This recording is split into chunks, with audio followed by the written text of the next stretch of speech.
Mike Phillip filling in for Dr. Peter Glidden on Fire Your MD Now Radio. It is the 23rd day of April 2014. Before that network break, I was talking to Danny in Ohio. What a great call. I wish everybody was like that. I really do. Jesse, sounds like you're a pretty lucky guy. If you ever want to call in the show and talk to me about your experiences with longevity, or if you want to talk about something you heard on the Alex Jones show, I don't care. I'll talk about anything. And while I'm on the subject of the Alex Jones show, I've been following this Cliven Bundy case down in Nevada. And in my opinion, Senator Harry Reid is an absolute psychopath and needs to be removed immediately. Alberta is cattle ranching country. And when I see something like that happening to the Bundy family, I mean, how long has their family been there? Since 1860, 1865, something like that? And then this Bureau of Land Management wants to come in and push them off their land and steal their cattle, tase their brother or his son. I watched one of them BLM Fed guys grab his mother from behind and dump her on her head. Why would you do that? I mean, there was a bunch of guys standing around, and they went for the woman. You're a coward and a piece of crap. You're nothing but a low-down thief. Good for nothing. And stuff like that really makes my blood boil. It really does. These people are producing food for the country. And if anybody's paying attention to that situation, I want to let you know the Bundy family, Alberta stands behind you. We absolutely do. Now, before all that, I was talking about this report on hospitals being slow to learn from their mistakes. And they brought in all these registries, and you report to this, and you got to report if there's a medical mistake or an incident. You report it to the hospital board. What are they going to do? They're looking out for their best interests. They don't care about you. You know, it's amazing. It's absolutely amazing. Now let's go over to medication-related errors. Medication-related errors, which are the second most common medical mistakes after surgical errors, are tracked federally through the National System for Incident Reporting, but reporting is voluntary, except in Ontario.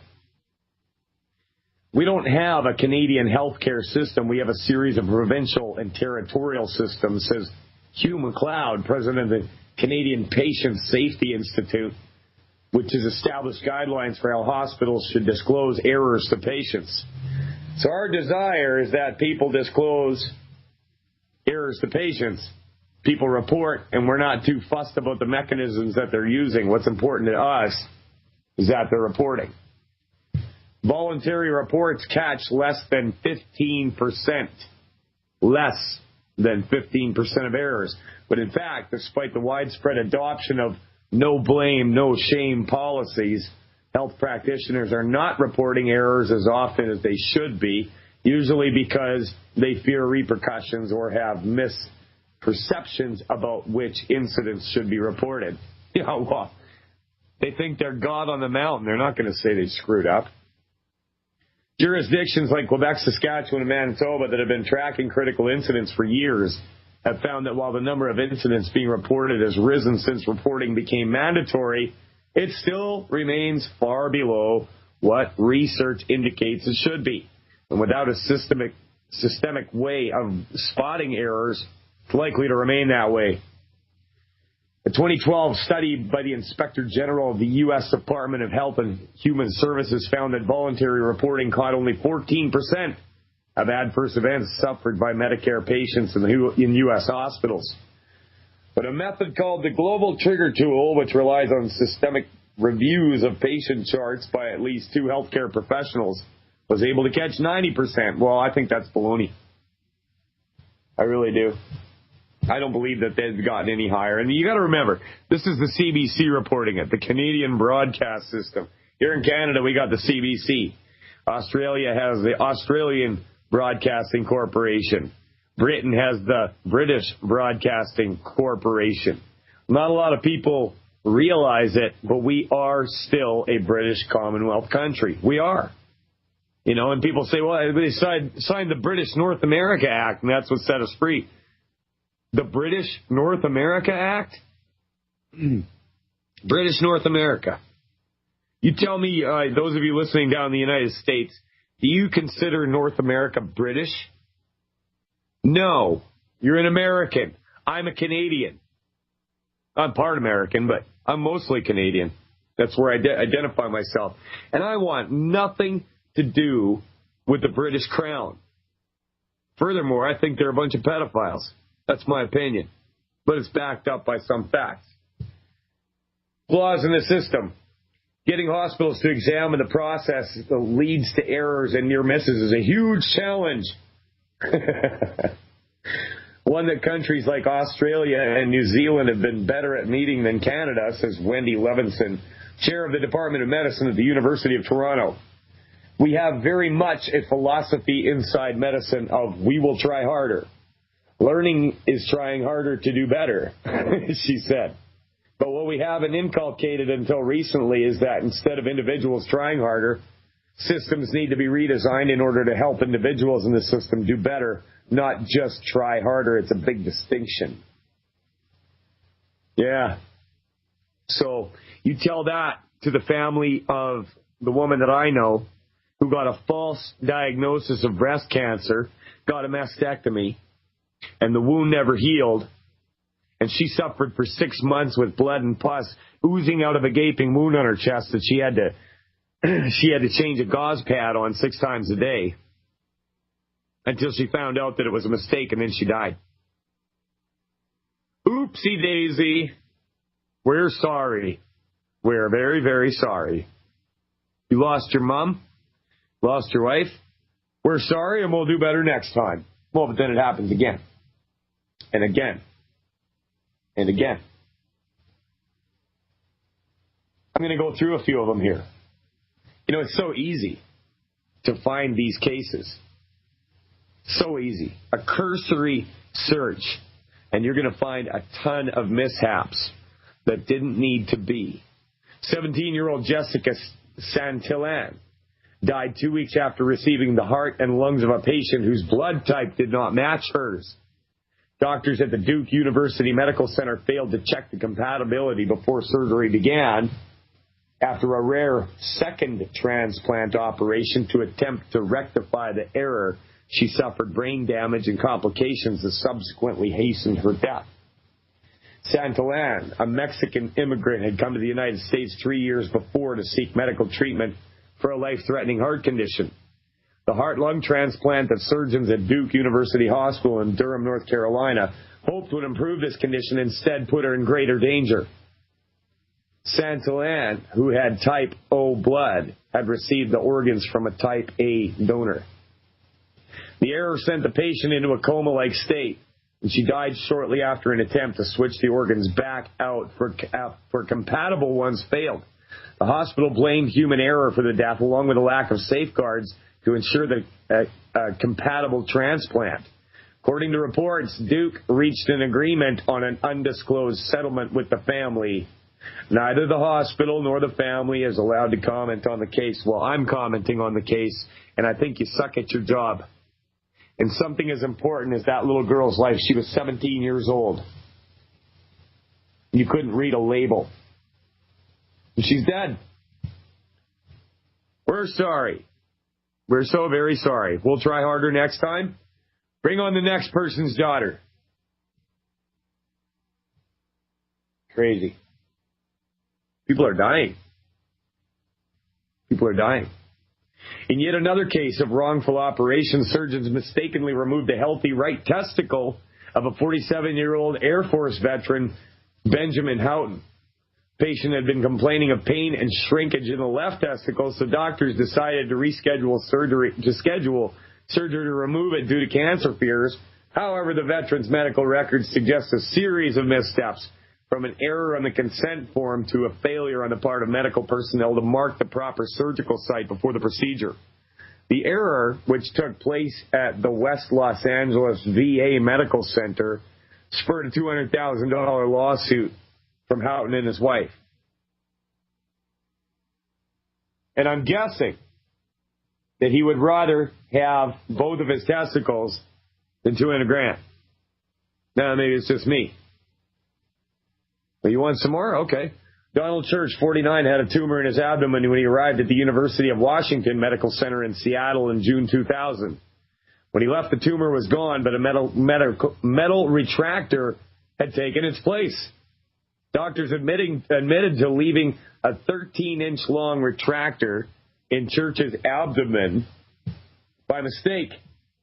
It was not the first such incident at the medical center. 4 other such occurrences had been documented at the hospital between 1997 and 2000. Fortunately, surgeons were able to remove the retractor shortly after it was discovered, and Church experienced no long-term health consequences from it. The hospital agreed to pay Church $97,000. No, you know, $97,000 here, $200,000 there. You'd think that they would really be on this. I mean, it's costing a lot of money, right? Well, it probably comes from insurance companies anyways, so, you know. Joan Morris, and that's a pseudonym. We're not going to use her real name. Is a 67-year-old woman admitted to a teaching hospital for cerebral angiography. The day after that procedure, she mistakenly underwent an invasive cardiac electrophysiology study. After angiography, the patient was transferred to another floor rather than returning to her original bed. She was planned to be discharged that day, but they put her in another surgery. It was only after her doctor called the one about to do their surgery and said, "What are you doing with my patient?" that they discovered what they were doing. Mike Phillip filling in for Dr. Peter Glidden, back after this. Welcome back to Fire Your MD Now Radio. Mike Phillip filling in for Dr. Peter Glidden, and I'm looking at the GCN website, and this show is trending number 1. Right on.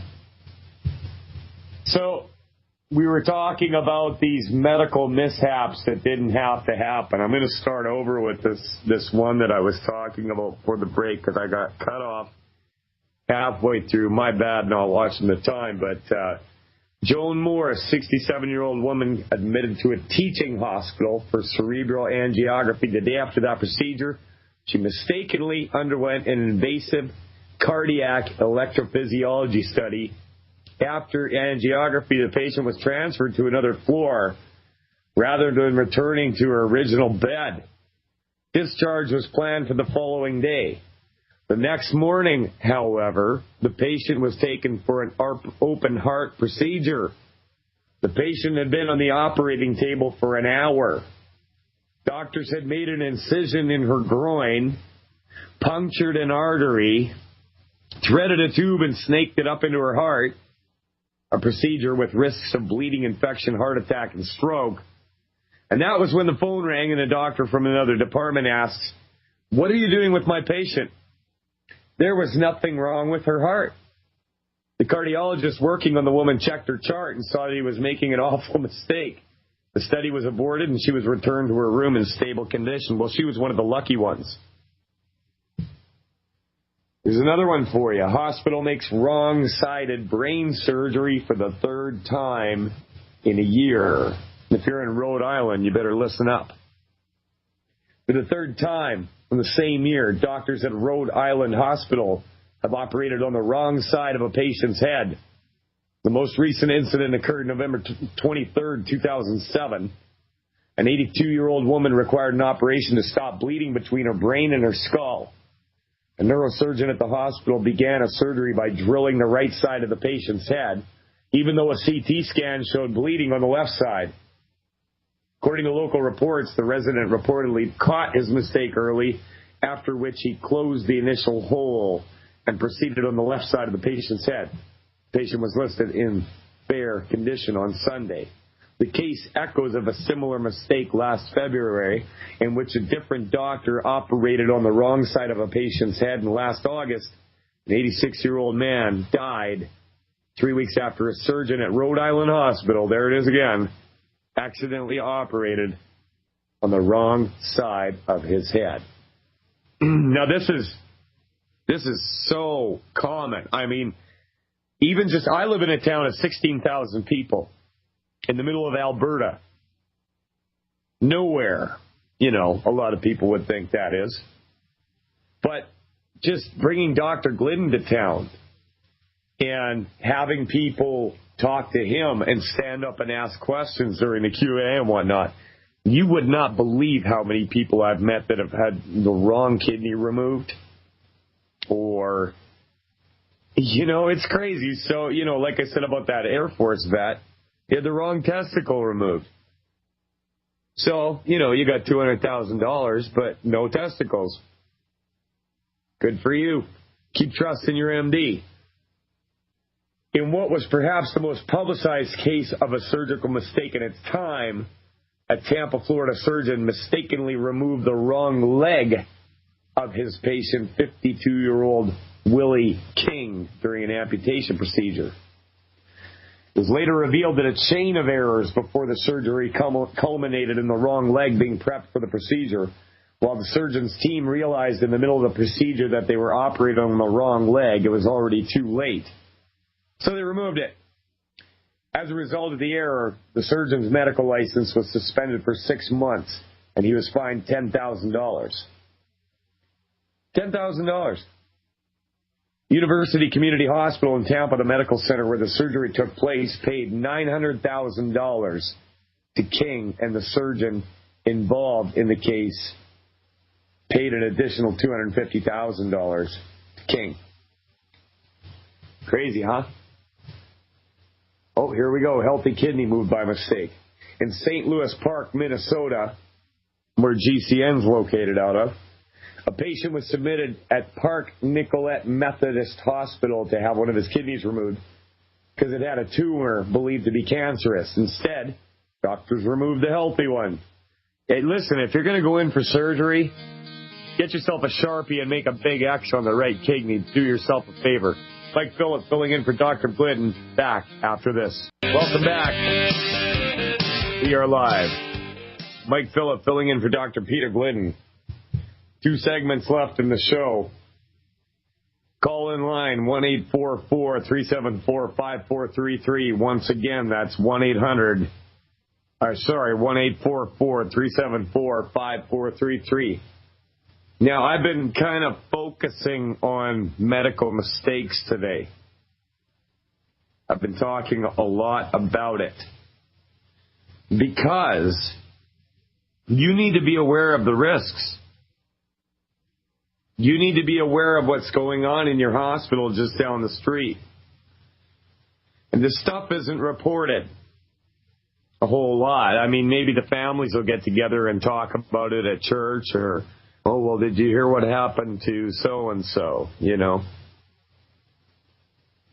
But they're not really beholden to any standards. They just figure that, if something happened wrong, it's nobody's fault. And I've seen it myself. Like, I can't tell you. I got bit by a brown recluse once. And I could hardly breathe. I could hardly think straight. It was like my lungs were filling up with fluid. And so I went to the hospital, and I waited about 15 minutes while I watched a doctor flirt with nurses. And he was walking around being all cutesy, and they were giggling while I struggled to breathe on a bed in a waiting room. Another time I went to get a chest x-ray. I took my shirt off, and the x-ray technician had this intern with her learning how to be a x-ray tech, I guess. And she kept grabbing me. I had my back to them, and I heard the one giggle and say, well, now you're just messing around. And she goes, I know. So there's a real lack of professionality. There really is, And I mean, I was there for a medical procedure, and she was taking an excuse to... I don't even know how to describe it. She just wanted to, Anyways, let's go on with this. A West Virginia man's family claims inadequate anesthetic during surgery allowed him to feel every slice of a surgeon's scalpel, a trauma they believe led him to take his own life 2 weeks later. Sherman Sizemore was admitted to Raleigh General Hospital in Beckley, West Virginia, January 19, 2006, for exploratory surgery to determine the cause of abdominal pain. During the operation, he reportedly experienced a phenomenon known as anesthetic awareness, a state in which a surgical patient is able to feel pain, pressure, or discomfort during an operation, but is unable to move or communicate with doctors. Talk about a nightmare. According to the complaint, anesthesiologists administered the drugs to numb the patient, but they failed to give him the general anesthetic that would render him unconscious until 16 minutes after surgeons first cut into his abdomen. Family members say the 73-year-old Baptist minister was driven to kill himself by the traumatic experience of being awake during surgery, but unable to move or cry out in pain. Can you believe it? Can you imagine a worse thing? That's torture.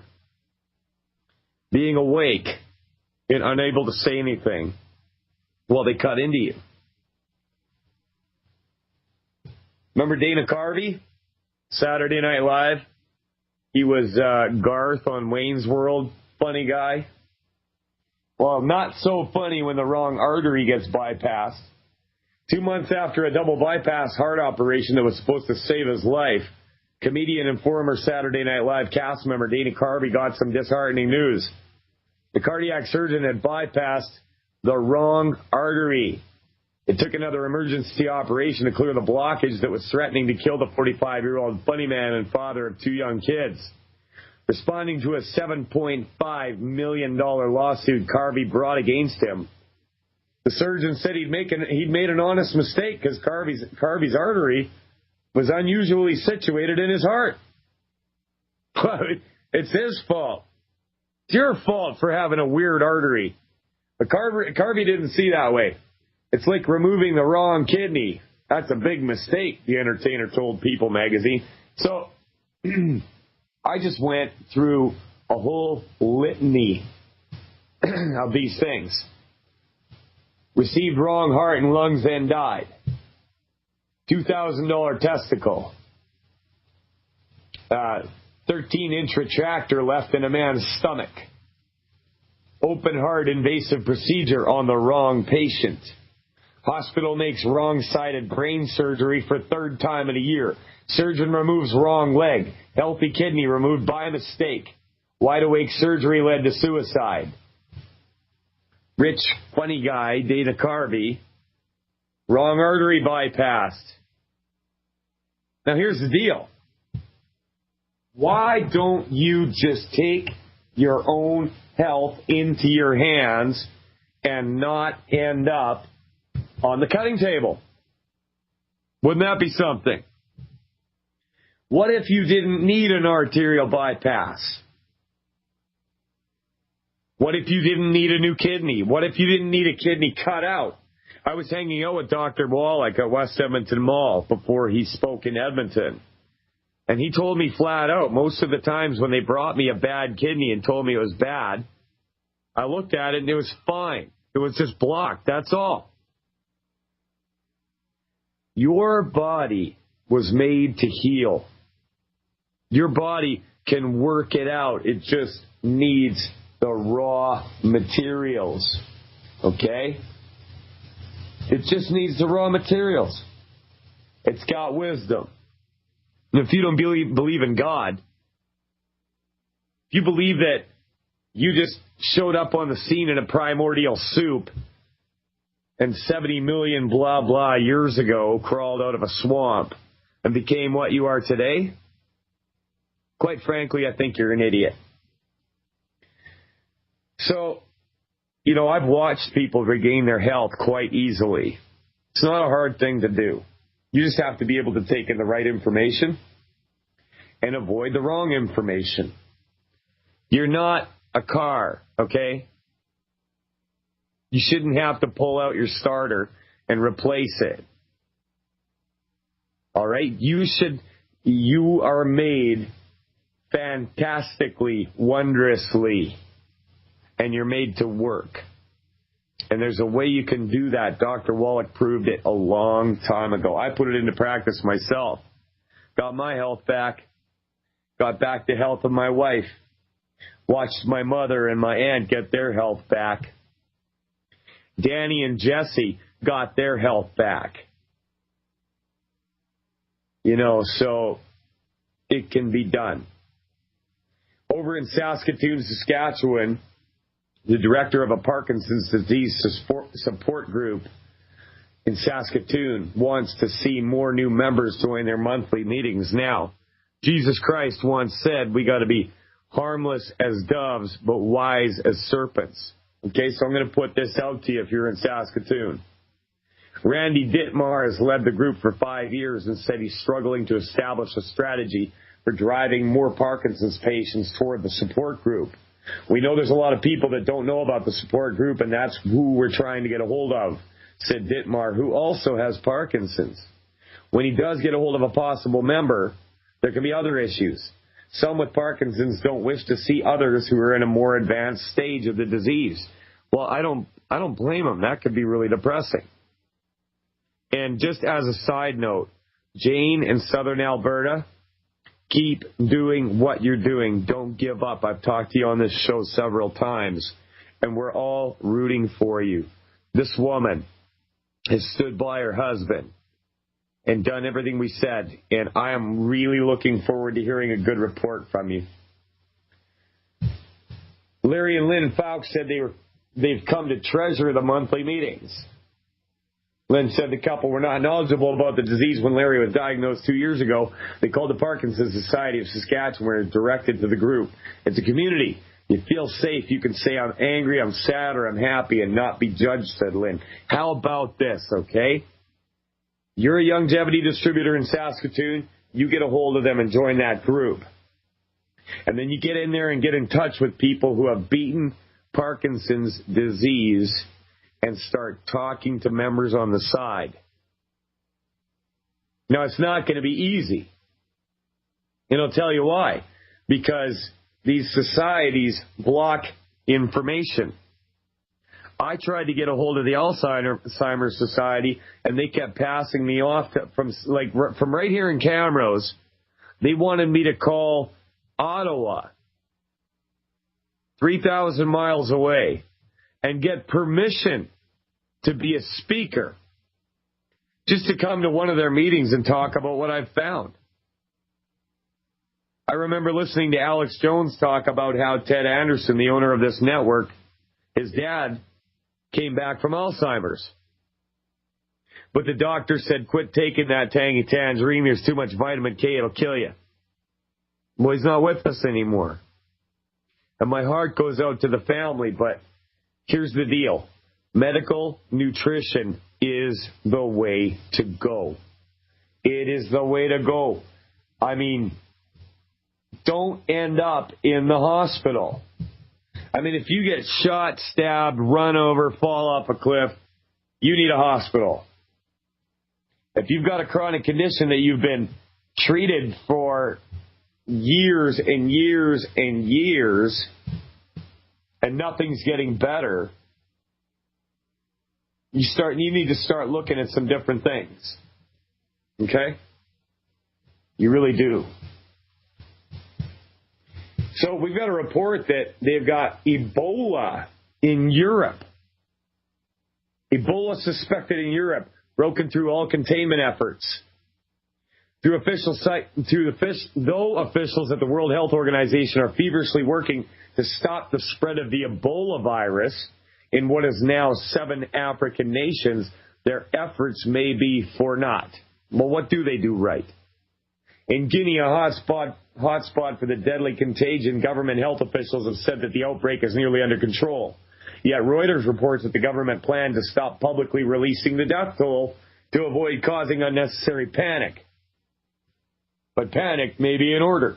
Despite the best efforts of emergency health workers, it appears the virus may have crossed out of Africa into Europe. And if you don't know anything about Ebola, that is some nasty, nasty stuff. Like you bleed out your eyes, ears, nose, anally, every orifice until you die. You liquefy. Nasty virus. The outbreak of Ebola virus in 7 West African countries has broken through all containment efforts and is spreading like wildfire.